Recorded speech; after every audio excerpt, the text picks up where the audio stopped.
Welcome to the Human Capital Innovations Podcast, your go-to source for personal, professional, and organizational growth and development.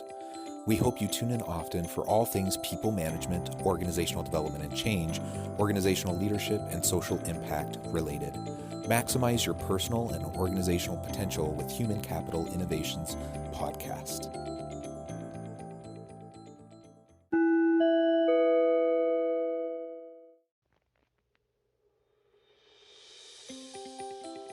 Welcome to the Human Capital Innovations Podcast. In this HCI podcast episode, I talk with Dave Molenda about his formula for success: strengthening the team plus improving the customer experience equals profit.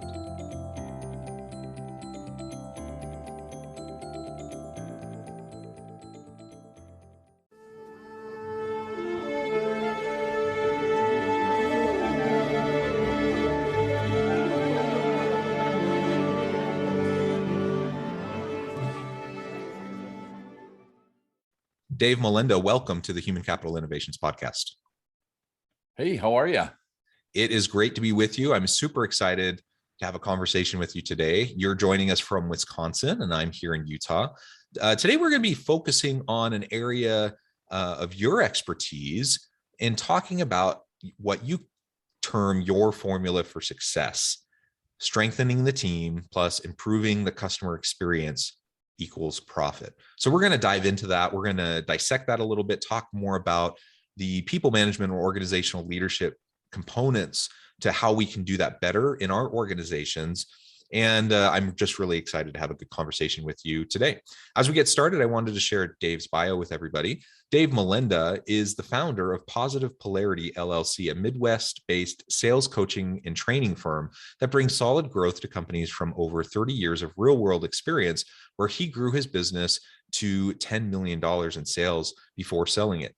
He speaks regularly at conferences on topics that are designed to make the listener not only hear, but engage. He developed his formula for success, which we'll be discussing today.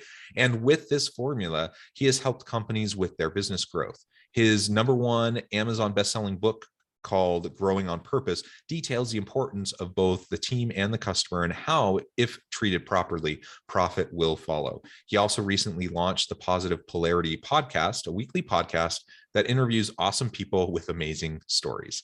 That's wonderful. Great background. It's just a real pleasure to have you. Before we launch into the conversation, anything else you would like to share with listeners by way of your background or personal context? Holy cow, that's a lot that you said. I didn't even realize they did all that. So I'm honored to hang out with you. No, I enjoy the growth aspect of this. So we'll get into that shortly. So I'm excited. Excellent. Yeah. And I think that's the name of the game, right? It's all about growth. Whether we're talking about, our personal lives, our relationships, we're talking about professionalism and the opportunity to grow in our careers, whatever we're talking about, I think the life well lived is about growth and continual development and lifelong learning. And so that, that's certainly at the core of what I want to espouse and try to accomplish in my own life. And Sure. I hope that others listening can do the same. All right, so let's talk a little bit more about your background before we launch in. So you work for you're the founder and you run this sales coaching and training firm. How did you find yourself getting into that work? Why did you end up focusing on coaching and training and sales? Sure. And then we can get more into the success piece. Sure. Yeah. My last company we started in 1991. We had $0 coming in. And when I sold it in 2012, we had annual sales of 10 million coming in. And I saw this formula and I saw this pattern that I really appreciated and wanted to replicate. And so I thought I can either do this again, or I can do this on steroids and help other companies do it. So I've been honored and blessed to be able to help other companies, with this formula. And like you said, John, who doesn't like growth? And, entrepreneurs are all about growth. And quite frankly, that's why I wrote Growing on Purpose, because I ran into and still run into so many people that grow by mistake. And so we wanted to have some intentionality to it. We wanted to make sure that people, understood how to replicate it. And so that's the formula that we're going to talk about today. Excellent, excellent. Yeah, so let's talk then about that first piece, strengthening the team. Sure. I absolutely agree. I mean, you can't accomplish anything in an organization if you don't first recognize the importance of your team, the individuals on that team, and that you help everyone maximize their potential and work together effectively, right? And so Absolutely. I think about organizations and I think about leaders, and so many people who find themselves in executive roles. They have finance backgrounds, they have operations backgrounds, and those are important. Don't get me wrong, but are we paying enough attention to the human capital component of the organization? It is the people within the organization, it is the employees that will drive the innovations that ultimately interface with the customers and are going to create the experience overall that's going to either help the organization succeed or drive it into the ground. Sure. And unfortunately, I think far too often we see like human resources and we see the human capital piece as kind of um, as a cost center, and instead of seeing it as a place to invest in people and to Sure. develop people and invest in the future of the business through our people. Just like, if you think of any other asset in the business, if you have equipment or you have property or intellectual property or anything, like, you're going to manage that, you're going to invest in it, you're going to maintain it, you're going to upgrade it, you're going to do all those things on a regular basis. Yet for some reason, when we start talking about the people, then all of a sudden training starts to become an option, and we start to think about our people as kind of disposable, interchangeable, and that's not the labor economy that we're in. Like, it's hard to get good people, it's hard to retain them. It can be really difficult to get that good team together, and certainly to tap into their collective genius. So let's dive into that. Like, how do we do Sure. that more successfully? Well, it's interesting, all those things that you talk about, John.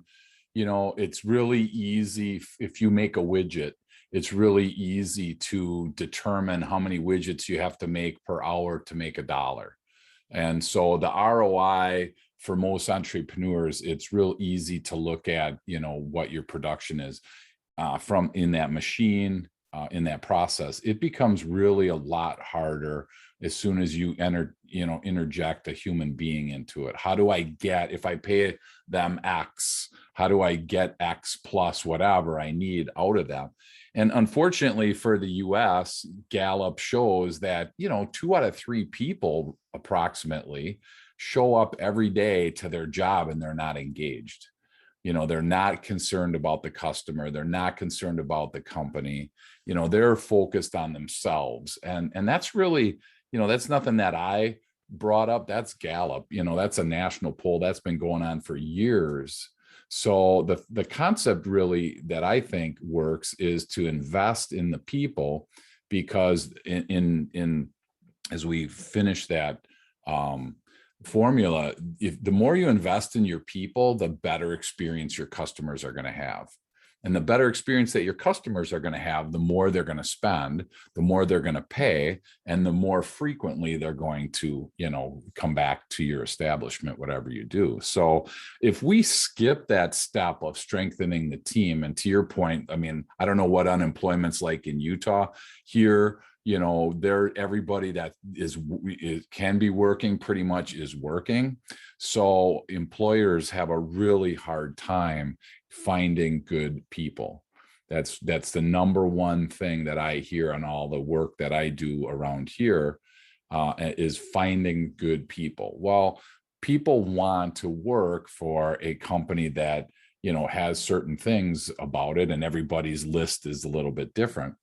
But it's kind of transition. And I remember back when my dad was working, it was the boss in the corner office, and you just kind of showed up and they kind of told you what to do. And, it was a totally different way than the workforce is today. So I think that if you're not working on strengthening your team, if you're not working on that human capital, like you said, somebody else is. And because of the fact that somebody else is, your team most likely will migrate. If nothing else, they'll stay, but they'll stay unengaged. And in this economy, you just can't have an unengaged team. Yeah, I mean, sometimes that's worse than having them leave. Right. I mean, when people are actively disengaged at work, that can really cause all sorts of culture problems Yep. and ultimately undermine what you're trying to accomplish. I mean, there's really just no way around it. You need to create a positive workplace culture that people want to be there, that they're excited to come to work, that they're Right. excited to work together with their team, with their coworkers, with their boss. And when you establish that, that's how you're going to attract the best people. That's how you're going to retain the best people, and ultimately, that's how you're going to drive the best products for the customer, or the best customer experience. And Absolutely. so there's just no way around that. There's no shortcutting that.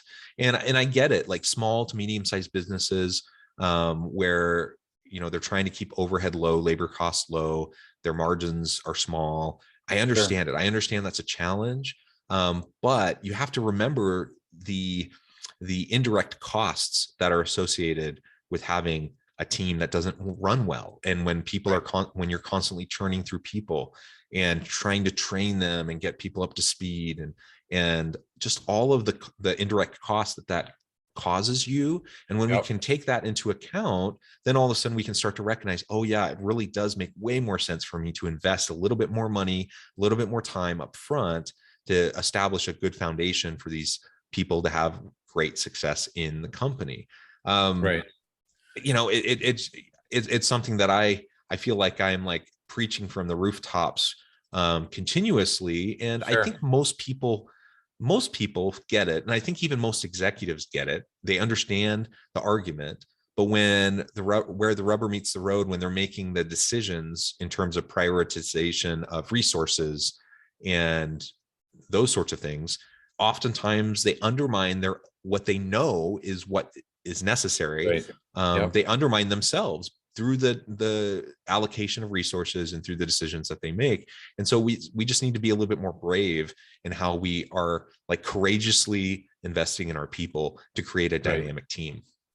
Well, and I think it's, if you have a fleet of 100 vehicles and you're a company that does whatever, you wouldn't think twice about preventative maintenance. You wouldn't think twice about, we don't need to change the oil in these trucks. They're fine. They're running right now. They're fine. Well, somehow we don't do the preventative maintenance. We don't do the oil changes, whatever that looks like on your team, because they're fine. They worked yesterday, they'll work today. So I think that if we change that mindset to realize that they need maintenance, whatever that looks like, they need training, they need an occasional tire change. If you're able to really look at that from that perspective, it does change the outlook for the average entrepreneur / business owner. So, but I think Absolutely. the one interesting thing that I look at, we do a lot of work with the personality assessments for DISC. And the reason that we do it is because I think if I'm a business owner and I have 10 people on my team, I have to treat each one of those people, John, different because they all are made up different. And I see a lot of owners treat everybody how they would want to be treated. And I think that we have such a huge disconnect there because you and I have different personalities. And if our boss, if we both work for the same person, if our leader treated you and me the same, you might be super stoked on how you get treated, but for me, it's not the same. So DISC helps us. It's a really great tool to be able to understand what makes up that team. So we know how to strengthen that team because again, back to the car analogy, different trucks need different oil, different trucks need different air in the tires. Some are using those green, whatever that is, different gas in the tires. There's all these different things that go on. And if you think that the diesel truck gets the same fuel as a gasoline truck, you'll find out really quick that those two don't interchange, right? But yet we feel like they can interchange on our team. One size fits all. And that's where I think a lot of us as leaders fall off the tracks because we just treat everybody the same. And that just can really lead to a lot of disgruntled people.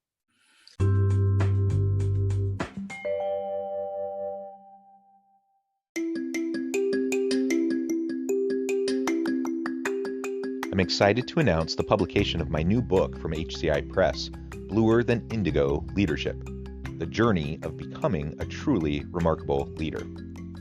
Early in my adult life, I learned about an Asian proverb that translates as bluer than indigo. If you think about the color indigo, it is a brilliant, deep, and vibrant blue, what some would call the bluest of blues. To have something that is bluer than indigo is rare and truly remarkable. Contrary to popular myth, there is no one-size-fits-all or cookie-cutter approach to effective leadership. There's no silver bullet, no secret sauce, no go-to model that will solve all of our problems.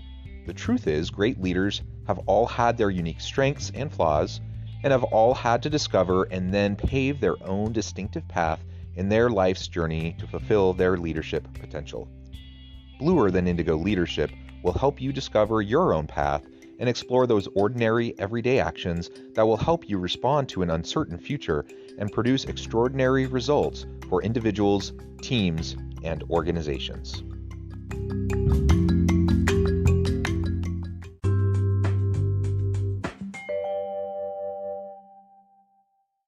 Yeah, and it's not about intention. It's not about you being a bad boss, like you're a jerk. I mean, there are jerk bosses, there are bad bosses, but I think most bosses, most leaders want to be effective. They want to show their people they care about them. They want to invest in their people even. But to your point, they don't necessarily know how. And so you have to know. There's just no there's no way of sidestepping this. You have to know your people. One way to know it is through personality profiles, like you mentioned. But just having conversations, having regular check-ins, knowing your people, knowing what their why is, what drives them, what's important to them, what their priorities are, and those change over time too. So just because you have a really nice, engaging conversation with somebody, that doesn't mean that you never have to have a really nice, engaging conversation with them again for the next year. Like it has to be a regular thing. You're covered, right? Yeah. You're I tried that with my wife. And I said, the day that we got married, I said, I love you. And I said, if anything changes, I'll let you know. That didn't really work because there's that constant reinforcement that's needed. And our team, some people need it daily. Some people don't need it daily. And again, how do we determine that? If we don't know, we're just making an assumption. And if you are on my team and, we're co-workers and you never need to have a positive word your way, you get motivated in a different way. If that is all of a sudden, permeated throughout the team, we're going to have a lot of people that are just not fulfilled. And I think the reason that a lot of people struggle with this is if you're listening today and this sparks something within the average person, they're going to Google, how do I engage my employees? And they're going to come up with 17 billion options. And you get really frustrated because you're like, what do I do? And then the average person is like, you know what, that's too much. I'm just going to go back to doing what I was doing. So that's where I think, people like you and me come in and are able to help people, share where some simple things are. Most of the things, I don't know about your situation, but most of the things when I do my employee engagement drives growth training, most of the stuff that we do doesn't cost any money. Most of these things, it's not like we have to constantly give raises. I mean, the statistics show people would rather have an attaboy than a 50-cent an hour raise or whatever your raises look like. That's crazy. I mean, I encourage people, catch your team doing something right rather than catch them doing something wrong. Just that little shift there just totally can change the energy that's within a group. So I would encourage anyone listening to try and find as many inexpensive / free things that you can do to encourage your team so that they do show up every day engaged and wanting to help the customer along, wanting to help the company and their fellow worker. Yeah, and something you said a few minutes ago really resonated with me. You have to be with your people where they're at. You have to meet them where they're at. Right. And you can't just project onto them the way you like to be handled or the way you like to Yep. be led. So we often talk about the golden rule: do unto others as you would have them do unto you. That in leadership, it's actually, we really Yep. should follow the platinum rule of do Right. unto others as they would have you do unto them. Right. And we can only do that as we know our people.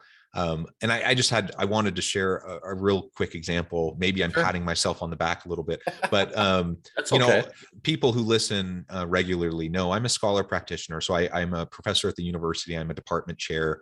Hmm. And so I do that on the academic side. And then I also do my consulting work. Sure. And so I have two different teams that I manage, but on the academic side, I have 15 full-time faculty plus, about 36 part-time faculty. And it's a state university, limited resources. We're always trying to bootstrap and just try to do what we can with limited resources. Sure. And faculty, it's a little bit of a different thing, than maybe in corporate America, what people often experience. But people still want to feel valued. They still want to feel appreciated. They still want to be seen and heard and recognized. And so one thing that we started doing a while back, that it cost about $200 up front, but now it doesn't cost anything, is Hmm. we created a department award, and it's a rotating monthly award. And Okay. it's just a goofy thing. Like, we went Sure. to a trophy shop and got the Sure. gaudiest looking giant There you trophy. go. It's that we Sure. call it the Fantastic Beast Award, and it's actually this giant, like, it's really actually a really cool thing. It's like this Sure. big wood carved lion head on a trophy, and we just highlight somebody every month, and it rotates, and Yep. it sits on someone else. It sits in someone else's office, and it's a conversation starter, and people go into their office and say, "What is that?" And then they get to brag about themselves a little bit. And we Sure. and we just acknowledge, like, hey, these are the cool things you've been doing. We want to recognize this person this month. And it just rotates around. Sure. It's a super simple thing, doesn't take much time, only took a couple $100 up front to just, get the thing. Yeah. And now it's just kind of this fun ongoing thing. And everyone, as silly as it is, people get excited for it every month Sure. to, Sure. to see. And so there's so many things like that we can Yep. just implement that can make a big difference. Absolutely. And that's the thing that it does take, in this case, John, is time. And that's where, I get it. I mean, on my podcast, we talk all the time to entrepreneurs, and they're listening and everything's good. And then all of a sudden you hear an investment of time, whether it's like journaling or whatever it is, and you hear the brake screeching, the brake lights go on. And now all of a sudden it's like, I just got to add another thing to my day. And I try and explain to people, you know what, you don't have to do this. Just be prepared for higher turnover, be prepared for unhappy customer. I mean, there's a if then scenario here. And if you're okay with the then scenario, then don't do the if. I'm fine with that. Just realize that doing nothing is still doing something. And when you do nothing as a business owner / entrepreneur, boy, that's picked up on so quick now in teams. And I know that the vast majority of people, like you said, John, don't drive into work going, how can I screw somebody up today, right? They're not bad people. They don't drive in thinking, who am I going to mess with today? In the heat of the moment, they're not prepared. Something didn't go right. And that's when, something happens, and all of a sudden the team is no longer, fulfilled. They're not moving in the right direction. I love the picture of a rowboat, and everybody's going in a different direction with their oar. I mean, that so depicts so many teams in our society today. So I love coming in, doing like a team view disc and showing where everybody's personality is, so they can now go, oh my gosh, that's why he's like that. I always thought he didn't like me, right? And it was just because they're different personalities. So I think, and to me, that's just a really great tool to use to really strengthen that team. Yeah. And you've already referred to it, but the second part of your equation then is customer experience. And you know what? Strong employee experience translates into strong customer experience. And so when you couple those two things together and you create this great dynamic customer experience that drives customer loyalty and retention, and of course that then leads to higher profits. That's the name of the game. It's just like it's expensive to attract a new good employee and go through Yep. that whole process, it's hard to attract a new customer. Um, Absolutely. and to get them in the door and to get them buying your product or service, you don't want to just lose them. You want them to have an awesome experience so they come back again and again and again. And the only way that's going to happen is when they have a good interaction with people on your team. So the two just go tightly and closely together. Yeah, and it was interesting when I wrote my book, there's a lot of research on strengthening your team, and there's a lot of research on improving your customer's experience. There's not a lot of research that tied those together. So that's what we tried to do, is to tie those together to exactly what you said. It's really hard to have a great customer experience with a bad team member. I mean, those two just really don't happen. And again, a great team will provide a great experience. So, and it does equal profit. I mean, and that's so proven by so many different studies and the research over the years. If your profits are struggling or you want to make more, I tend to tell people to start looking internally at your team and what it is that they're doing awesome and what it is that they need to work on. And then usually a byproduct is how well is the customer being treated? What type of experience is that customer having? And there's so many different companies out there that are just killing it when it comes to customer experience. And then there's, I mean, we're both consumers, right? So you think about places like the DMV, or you think about your credit card company, or you think about your cable company, and it's like, oh man, when's the last time any one of those totally had a fantastic experience? And I had a really bad experience with my credit card company. I won't mention the name, but it was a situation where we were disputing something. They gave me a gift card, and the gift card had an expiration date, which I didn't even know. So I go to use the card, and this look on the back on the little bottom, and it's like there's an expiration date. Don't understand that. So I called them, and they were like, no, that's an expired date. This is worth nothing. And it was like $750. I mean, it was not like a $25 deal, where it was $750. So I finally said to this person, after 45 minutes on the phone, I said, this isn't really going anywhere. Who could I talk to, that can help me really understand what's going on? And the lady said, I already talked to them, and they said the same thing. No. I mean, that was my experience. And I've been a card holder for them for a long time. And after that, I canceled my card. And, I don't tell people online, but I tell plenty of people offline who it is. And, those are the bad things about a customer experience. Yes, they made their $750. They followed their protocol, but they lost the customer. And we all know one bad customer goes and tells 20 other people. And I'm way over 20. And again, I'm a drop in the bucket for this company, and it'll never hit their bottom line. I totally get that.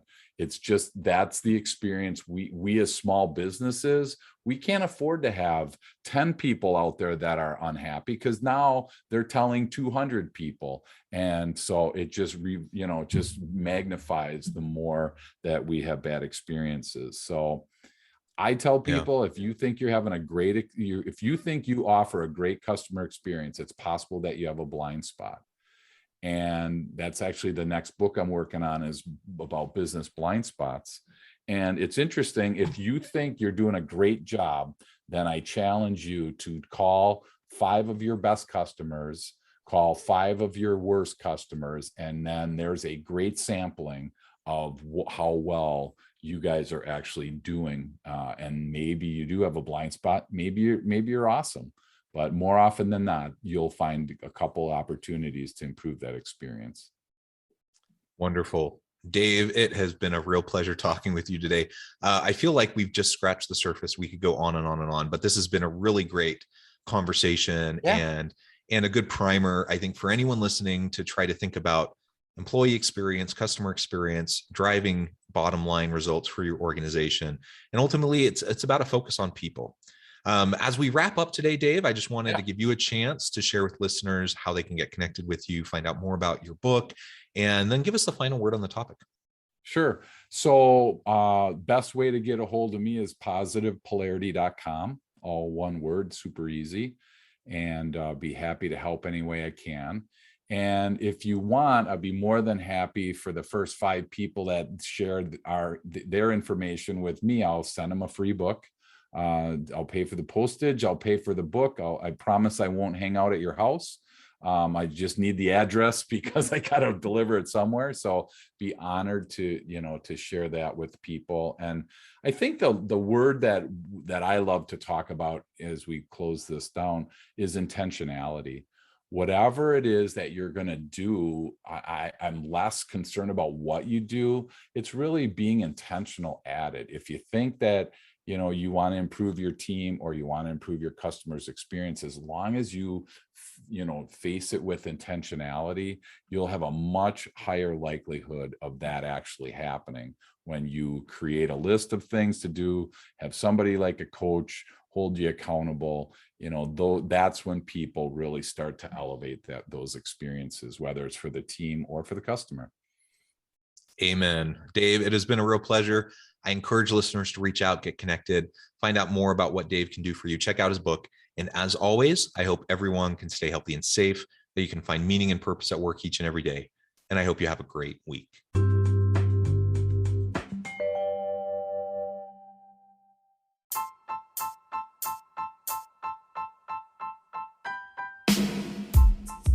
The alchemy of truly remarkable leadership.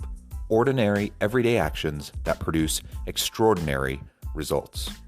Consider how the nature of work has shifted over the past 50 years. With increased globalization, rapid technological advancement, and the shift in economic composition, the average job of today looks very different than the average job of 50 years ago. What will the jobs and organizations of tomorrow look like?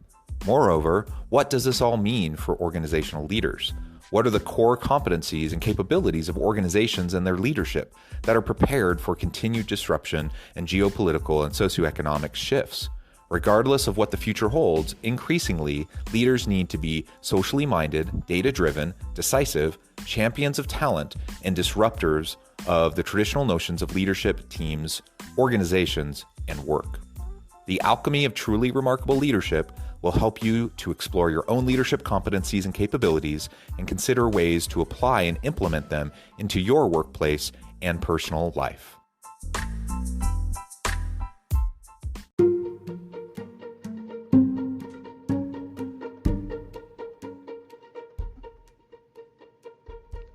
Check out Human Capital Innovations magazine, Human Capital Leadership. Human Capital Leadership is a free, interactive e-magazine with the mission to help individuals, leaders, and organizations find innovative approaches to maximize their human capital potential. We publish issues quarterly in August, November, February, and May. Take a look at the latest issue and let us know what you think.